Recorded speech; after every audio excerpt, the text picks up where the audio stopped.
legislature, and he was dubbed the Amendment King in the House of Representatives for passing more amendments than any other member of Congress.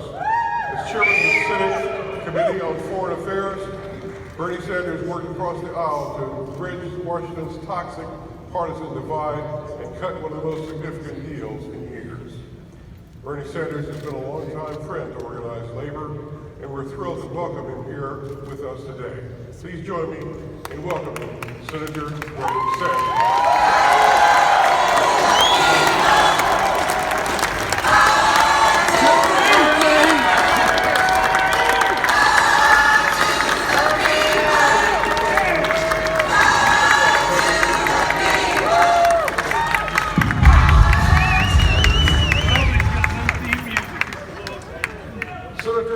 Welcome and thank you for coming today. Why don't you start out with giving us a little bit of your opening arguments and thoughts about the labor movement, where we stand today, and where you think it needs to go, sir. Thank you very much. I am not going to spend a lot of time talking about my history with working people, and as someone who came from a working class family that lived paycheck to paycheck. And I'm not going to talk about the fact that over many decades, I have a 100% voting record for the AFL-CIO.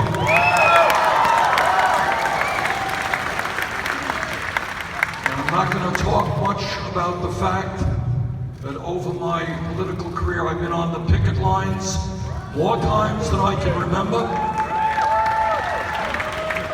And then the last couple of years, I worked with the workers at Amazon and Disney who were being paid starvation wages and got them at least $15 an hour. And I'm not going to be talking much about the fact that unlike some of the folks running for president, I did not vote for the war in Iraq. I did not vote for the Wall Street bailout. I did not vote for a terrible bankruptcy bill. And maybe most important, I did not vote for the disastrous trade policies like NAFTA and PNTR with China, which have cost us over 4 million jobs. I led the opposition to those trade agreements.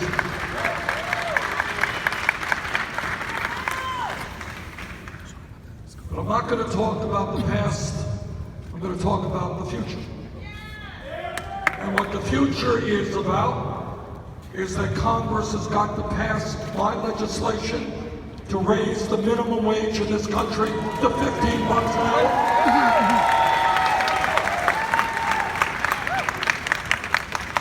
We need to make public colleges and universities and trade schools tuition free. We need to cancel all student debt in this country. And we do that through a tax on Wall Street speculation. This country and the Congress, against my vote, voted to bail out the crooks on Wall Street. Now it is their time to help the working class of this country. When we talk about the future, we are talking about creating millions of good-paying jobs by rebuilding our crumbling infrastructure. We are talking about transforming our energy system away from fossil fuel to energy efficiency and sustainable energy so that we can save the planet.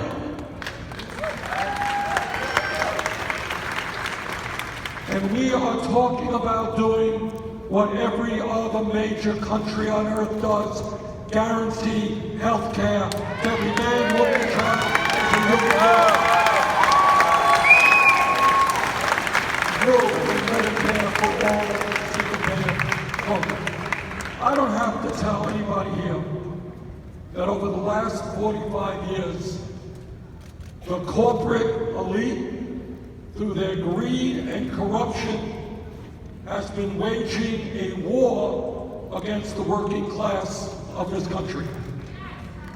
Today, the average American worker in inflation accounted for dollars, despite a huge increase in productivity and technology, that worker is not making 1 penny more than he or she did 45 years ago.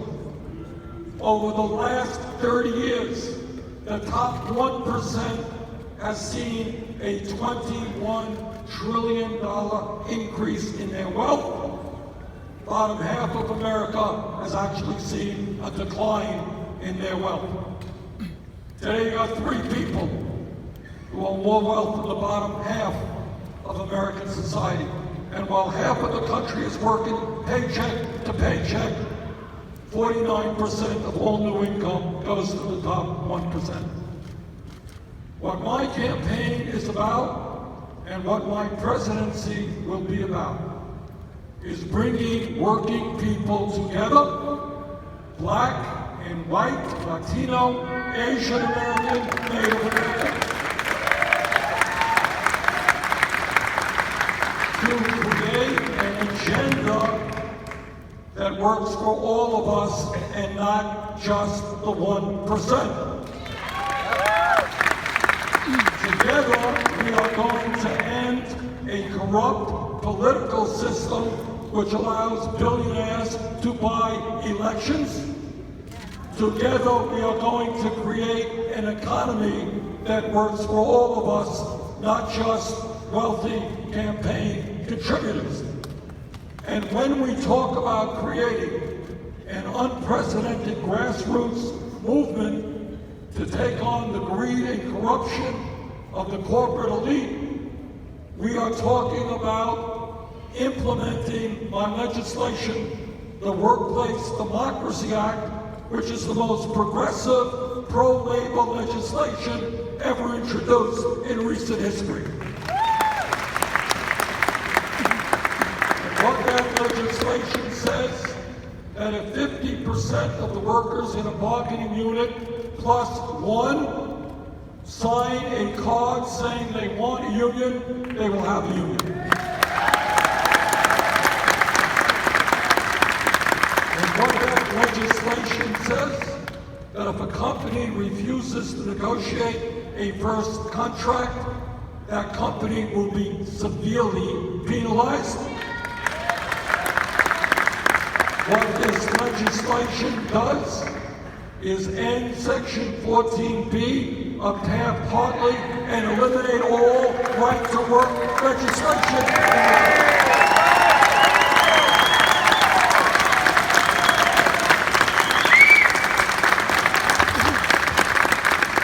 What this legislation does is end the exploitation of so-called independent contractors. What this legislation does is end the lies which make workers into quote-unquote supervisors so they don't get overtime. So what we are talking about, brothers and sisters, is creating a government of the working class in this country, by the working class in this country, and for the working class in this country.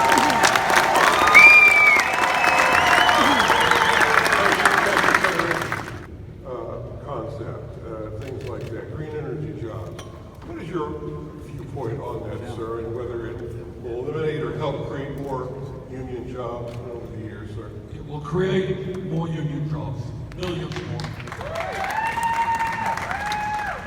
Now, I understand that the legislation that I've introduced, which is the most far-reaching climate change legislation, not legislation, but a proposal ever introduced, is controversial. It's controversial because it costs a whole lot of money. But let me be very, very honest with you. We have a president of the United States who is not only a pathological liar,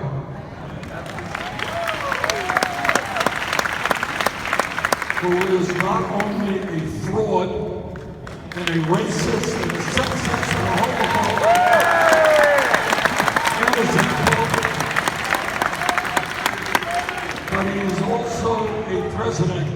this is really, really dangerous, who is turning his back on science. Bernie! Bernie! Bernie! Bernie! Bernie!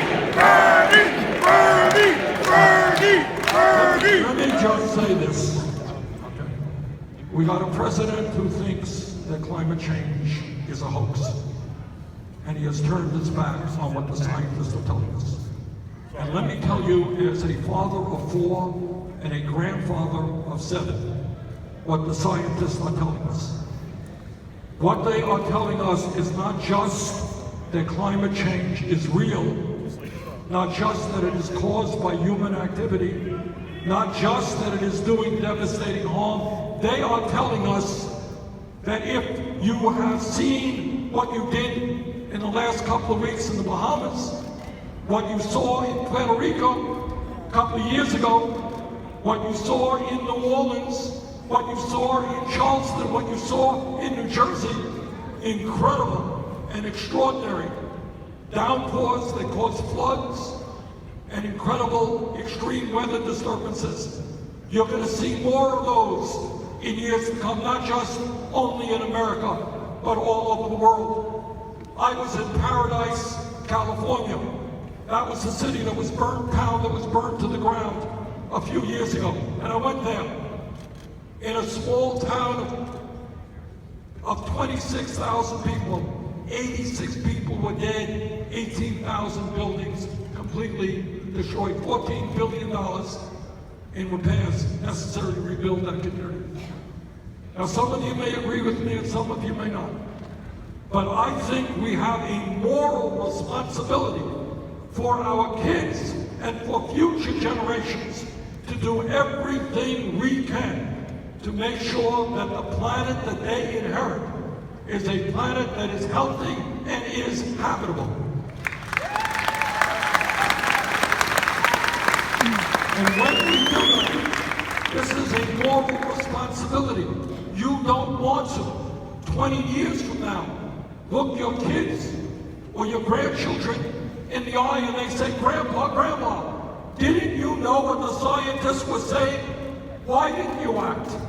I don't want anybody to be in that position.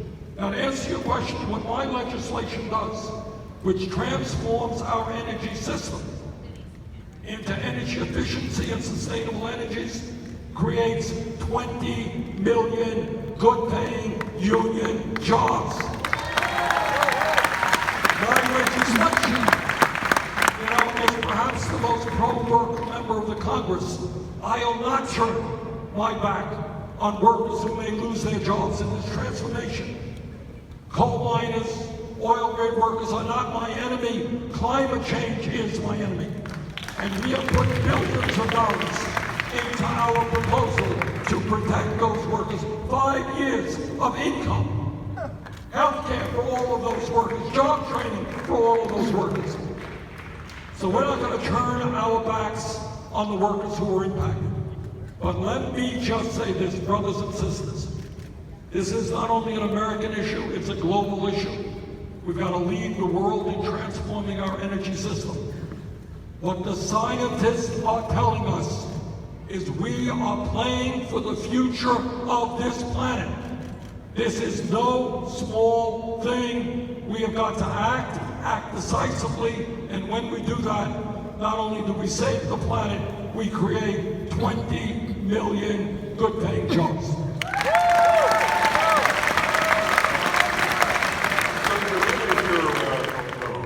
And I almost call you a militant champion of labor and the working man. I'm sure you wouldn't be offended by that. Just on a personal note, at what point in life was the tipping point for you to become so dedicated to the principles that you have championed for so long? I think people know so much about your positions. Where was it? Growing up in New York City and things like that? I mean, what happened? I grew up, I should back up and tell you, my father came to this country from Poland at the age of 17 without a nickel in his pocket. And he never made much money. We lived in a rent-controlled, something that I support, by the way, a concept that I support. We lived my whole life in a rent-controlled apartment in Brooklyn, 3.5 rooms. And my mother's dream was always for us to get out of that apartment and own a home of her own. She died young, it never happened. So I grew up in a family that lived paycheck to paycheck. And I understand what lack of money does to a family, the pressures that it puts people under. Also, when I was a young man, I got out one day and I was doing some summer work, and I was pushing crates of soda onto a truck from a warehouse, and the wages that I made were really good. And I asked somebody, why are they paying so much? He said, you're working in a Teamster shop. All right? When I was a kid, during Christmas time, I worked for the postal, doing temporary work at the post office. Made damn good wages. Thank you, postal workers. So, as I grew up, I understood that workers who are in unions make substantially more than non-union workers. They are treated with respect and dignity because they can sit down at a bargaining table. They got better health care and other benefits. And one of the things that I want to do, and what is in our labor proposal, I believe that at a time when millions of workers want to join unions, my expectation is that in my first term as a worker is to join unions, not harder. So those are some of the, my background that helped create me and the views that I hold. Senators, you've watched over the years, not now, but in past years when union membership was declining, the unions were under attack. A lot of people went out and voted in a very conservative fashion, anti-union. They made no bones about doing so. What about the concept of short memories and people forgetting how that vacation is a union term? Safety in the workplace, things like that. How did it sadden you? Did it make you more determined than ever to keep faith with the union movement when you were a senator from a key state in the country and things like that? How did you gird yourself against that cynicism or losing faith? Because I knew who paid for the anti-union movements. I knew the billionaires who understand something. Let me be very frank with you. The trade union movement today is the last line of resistance against the corporate agenda.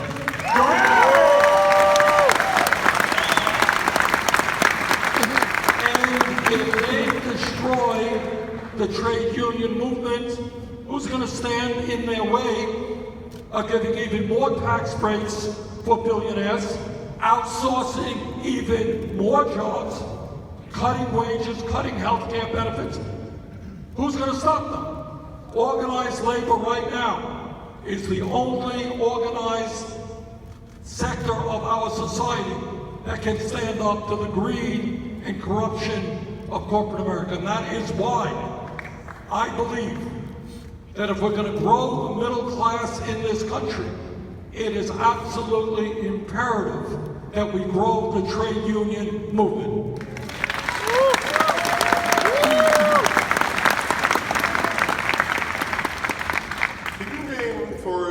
Identified any corporations you consider good for the American public and humane and fair, sir? Well, I'm sure they're awesome. I just can't think of them right now. But I want to give you an example of something.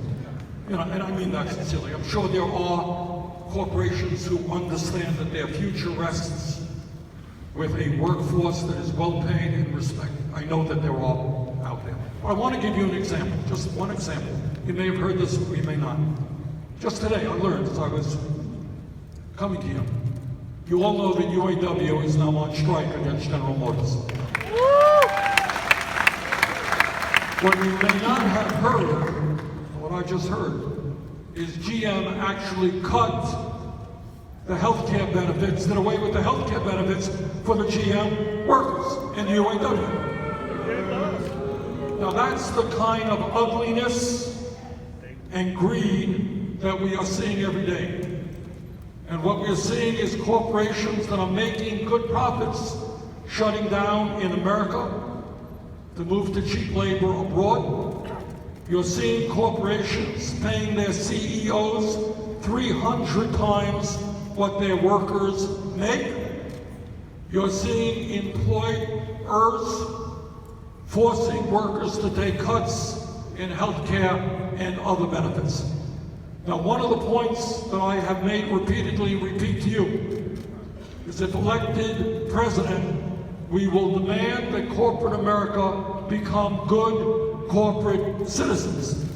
And the way we do that is not by begging them, not by appealing to their sense of morality. We do that by saying that if you are a corporation that is going to outsource your jobs, if you are a corporation that is going to cut back on the health care benefits of your workers, if you are trying to prevent workers from joining unions, you know what? If you think you're going to get a lucrative federal contract, you got another guess coming.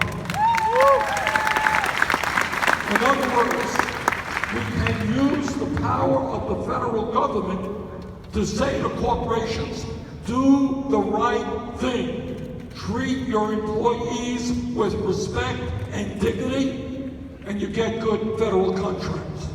Treat your employees with contempt and disrespect, you're going to get to the very back of that line.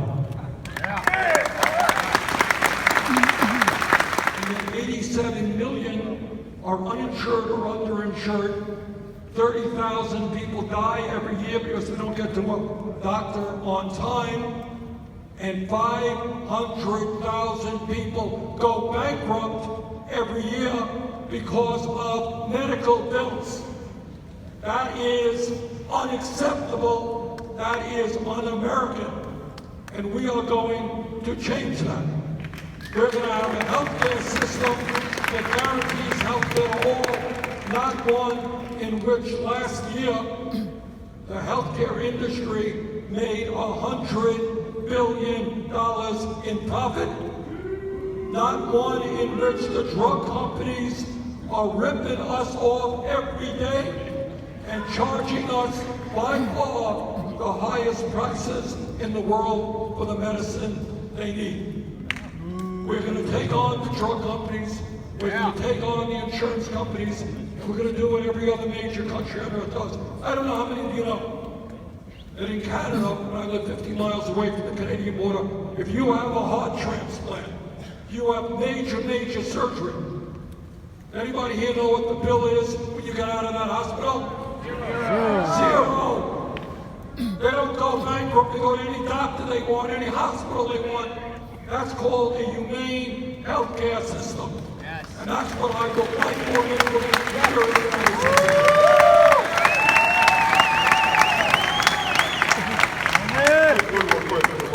Senator, some people will argue that a reduction in corporate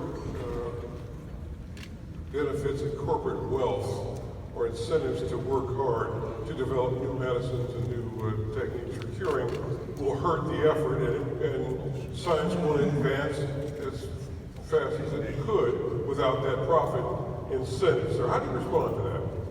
How many hours do you have? Let me be as clear as I can be. The pharmaceutical industry is not only incredibly greedy, they are not only corrupt, they are engaging in price fixing every single day. All right? Some of you may know that last month I took a trip from Detroit, Michigan to Windsor, Ontario with a number of people from the Midwest who are dealing with diabetes. And we went to Canada in order to purchase insulin, which is what diabetics desperately need. Anyone here know the difference in price for the same exact insulin product in Canada as opposed to the United States? Anyone know? 10 to 1. They pay 1/10 of the price. And it's not just insulin, it is almost every other major drug that we need. Last year, at a time when 1 out of 5 Americans cannot afford to fill the prescriptions their doctors write. You go into the doctor, you're sick, writes out a prescription. 1 out of 5 Americans can't afford to fill it.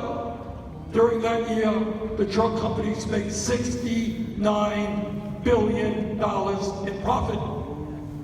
Right now, tomorrow, you walk into your pharmacy with a prescription. Pharmacists can tell you we doubled or tripled the price because the drug companies can do that. There is no stopping them. And you know why there's no stopping them? Over the last 20 years, the drug companies have spent $4 billion on lobbying and campaign contributions. It is not the Congress that regulates the pharmaceutical industry. It is the pharmaceutical industry that regulates the Congress. That is an outrage. People are dying. And I don't have to mention to you the opioid epidemic that we're seeing right now.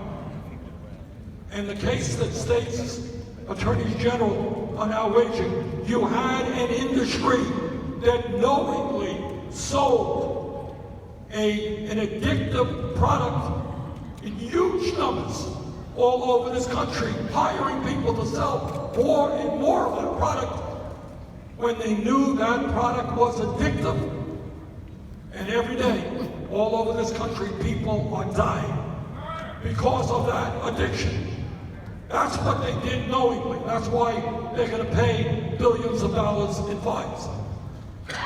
But given the corrupt criminal justice system that we have, mark my words, kids who sell marijuana will end up in jail, but these crooks who have killed hundreds of people will never see criminal justice.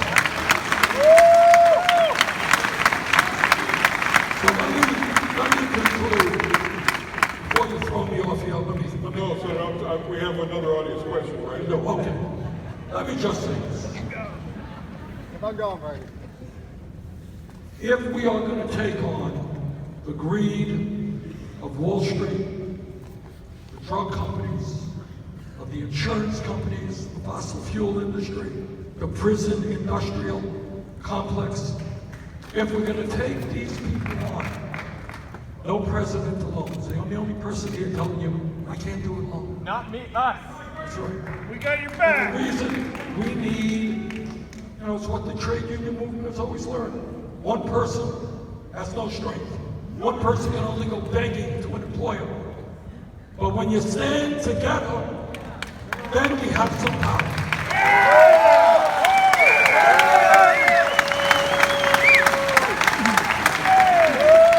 And what this campaign is about, and what my presidency will be about, are bringing millions of workers together who are sick and tired of the corruption in Washington, politicians bought and sold, tired of the greed and corruption of the corporate elite who are making phenomenal profits while the middle class continues to shrink. That is what this campaign is about. The gentleman in blue has been patiently waiting here. Hello, Senator. My name is Mike Gillespie from IBW Local 98. My hands, not my mouth. The Department of Labor has recently introduced draft language for regulations on expanding apprenticeships, including expanding industry-recognized apprenticeship programs, or IRAPs. This would give any private entity reign to create watered-down, random standards and certified substandard apprenticeship programs without any oversight into the construction industry, where safety standards mean the difference between life and death. What is your view on the IRAPs as part of the construction industry? And do you support expanding regulation to include newly identified and vaguely defined program accreditation? Well, I am not shocked that this is something the Trump administration would propose. But let me thank the IBEW, the carpenters, and all the other unions for doing an extraordinary job in your apprenticeship programs. I've had the honor of visiting a number of apprenticeship programs all over this country with Donald Trump. This campaign is about creating the kind of America that I think we all want. When you have a handful of billionaires making hundreds of millions of dollars of campaign contributions and buying politicians, when you have 3 people in America owning more wealth than the bottom half of the country, when you got 500,000 people tonight sleeping out on the streets of America, when you got 87 million Americans uninsured or underinsured, when you have the highest rate of childhood poverty of almost any major country on earth, and when you have teachers, great teachers, forced to leave the profession because they're not earning a living wage. When you got all of that and more, what we are dealing with in this country is oligarchy. Oligarchy. A nation moving in the direction of a handful of billionaires controlling the economic and political life of this country. That, to my view, is not what America is supposed to be about. We're supposed to be about a government and an economy that works for all of us. I urge you, please take a look at the campaign programs that we have brought forth, whether it is education, whether it is infrastructure, whether it is housing, whether it is criminal justice, immigration reform. What I intend to do with your help as President of the United States is finally tell the billionaire class and the corporate elite that this America belongs to all of us, not just to them. Thank you all very much.